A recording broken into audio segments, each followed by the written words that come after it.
Welcome to steno dictation. अगर आप हमारे चैनल पर नए हैं तो हमारे चैनल को सब्सक्राइब करें और बेल आइकन ज़रूर दबाएं। डिक्टेशन 5 सेकंड बाद शुरू होगा।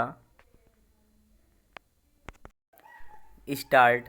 अध्यक्ष महोदय, आपने मुझे 10वीं पंचवर्षीय योजना पर बोलने का अवसर दिया, इसके लिए मैं आपका आभारी हूँ। आपने मुझे कम समय दिया, इसके लिए भी आभारी हूँ। अभी मेरे से पूर्व कुछ सदस्यों ने हम पर यह आरोप भी लगाया कि हम योजना में विश्वास नहीं रखते। उन्होंने तो यह भी कहा कि हमारे चुनाव घोषणा पत्र में भी उनको इस बारे में कुछ नज़र नहीं आया। मैं इस बारे में यह निवेदन करना चाहता हूँ कि उन्होंने कोई दूसरा घोषणा पत्र देखा, गलत घोषणा पत्र पढ़ा और उसी को हमारा घोषणा पत्र समझ बैठे। लेकिन मैं यह कहना चाहता हूँ कि हमारा घोषणा पत्र इस समय मेरे पास है। इस घोषणा पत्र में हमारी घोषणा में योजना के बारे में स्पष्ट रूप से कहा गया है कि हम योजना पर विश्वास रखते हैं, लेकिन ऐसी योजना पर विश्वास नहीं रखते जो जनता के दुखों को दूर नहीं कर सकती, जो जनता के कष्ट दूर नहीं कर सकती।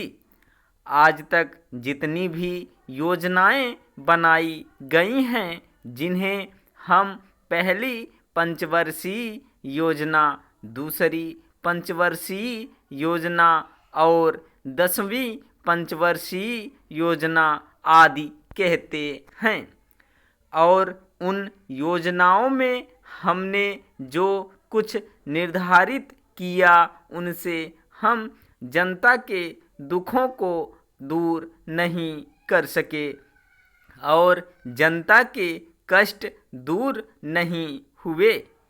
इन योजनाओं के परिणाम भी हमारे सामने हैं। बड़े बड़े अनुभवी बैठे, उन्होंने योजनाएं बनाई, लेकिन योजनाएं ठीक प्रकार से कार्यान्वित नहीं की गईं।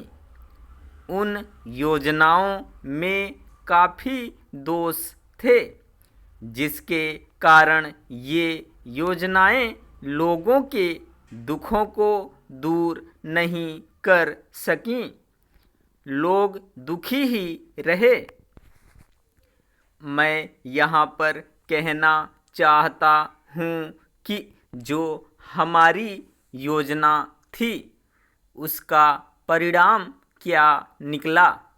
उसका परिणाम यही निकला कि हमें रुपए का मूल्य कम करना पड़ा। जो योजना होती है वह राष्ट्र धन को ऊंचा करने के लिए बनाई जाती है, लेकिन हमारे सामने आंकड़े हैं। इसका परिणाम हमारे सामने हैं। हमने अब तक 9 पंचवर्षीय योजनाएं कार्यान्वित की हैं, लेकिन हमारी प्रति व्यक्ति आय में और जीवन स्तर में अपेक्षित वृद्धि नहीं हुई है। यह दुख की बात है। मैं यह कहना चाहता हूँ कि हमारा ऐसी योजना में विश्वास नहीं है जो जनता के कष्टों को, जनता के दुखों को दूर न कर सके। हम ऐसी योजनाओं पर विश्वास करते हैं जो उनकी आयु बढ़ा सकें, उनका आर्थिक विकास कर सकें, उन्हें उन्नत कर सकें। स्टॉप।